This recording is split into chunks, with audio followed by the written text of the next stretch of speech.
माझ्या शाळेचे नाव आहे इंग्लिश स्कूल मारुंजी, तालुका मुळशी, जिल्हा पुणे. चौंडीच्या राजवाड्यामध्ये आम्ही मुक्तपणे बागडायचो. अशा आमच्या सख्या दौडत यायचं. असा आमचा भातुकलीचा खेळ सुरू व्हायचा. आमच्या भातुकलीच्या खेळामध्ये आमचं स्वतःचं राज्य असायचं. ते राजाने आणि महाराणी असायचं. असं घोड्यावर बसायचं. असा फेरफटका मारायचा. राज्यामध्ये गोरगरीब, कष्टकरी, श्रमकरी सगळे सुखात आहे का आम्ही जातीने चौकशी करायचो. माझी आई तर म्हणायची, अहिल्या, अहो अहिल्या, महाराज शब्द आहे माझ्या.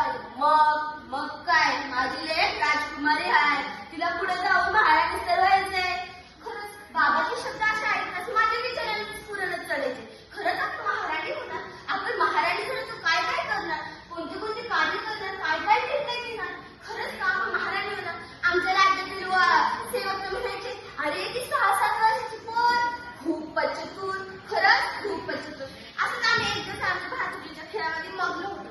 तितकेच आम्हाला जोरदार दिलेल्या घोड्याच्या टाकाचा आवाज अचानक आमच्या द्वारासमोर येऊन थांबला. द्वार उघडावे का, पण आई बाबांना घरी नाही. पण कोणी चौकड्यात असेल तर आमची गरज असते तर मग आम्ही भीडपणे दरवाजा उघडला. बघतो तर काय, 2 घोडेस्वार. त्या म्हणाले, काय साहेब, माखुजीराव आहेत का घरी? नाही. आई बाबा शेजारच्या गावी मस्तकीच्या कामासाठी गेले आहोत. बोला ना, आम्ही आहोत. 2 घूट पाणी मिळेल का पिण्यासाठी? पाणी पाजण्याअगोदर जेवण घालणे हा आमचा धर्म आहे. मी त्यांना आत बोलले.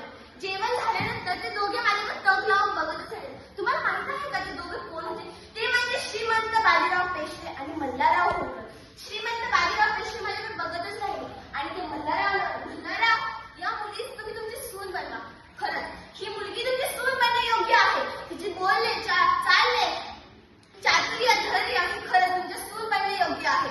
आणि खरंच ती बाजीराव पेशव्यांच्या बोलण्याला सोन्याचा तोल. आणि मी झाले अहिल्या होळकर, इंदोरची महाराणी. हा सर्व इंदोरची महाराणी. मी झाले अहिल्या होळकर. राजवाड्याच्या घरोघरी अरे आपली अहिल्या होळकर घराण्याची सून होणार. हो, आपली अहिल्या होळकर होणार. ती महाराणी होणार. हो, महाराणी होणार.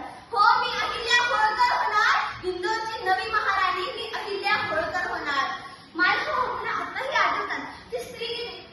ती स्त्री गीते आमच्या लग्नातली ती स्त्री गीते. वाजेचं नाही व वाजेचं नाही, चालेचं व घड्याचा सांग, चालेचं व घड्याचा सांग. खावा गोड धोड, खावा गोड धोड, सारी दागिन्याची रास, सारी दागिन्याची रास. हिंदे पाटलाची लेक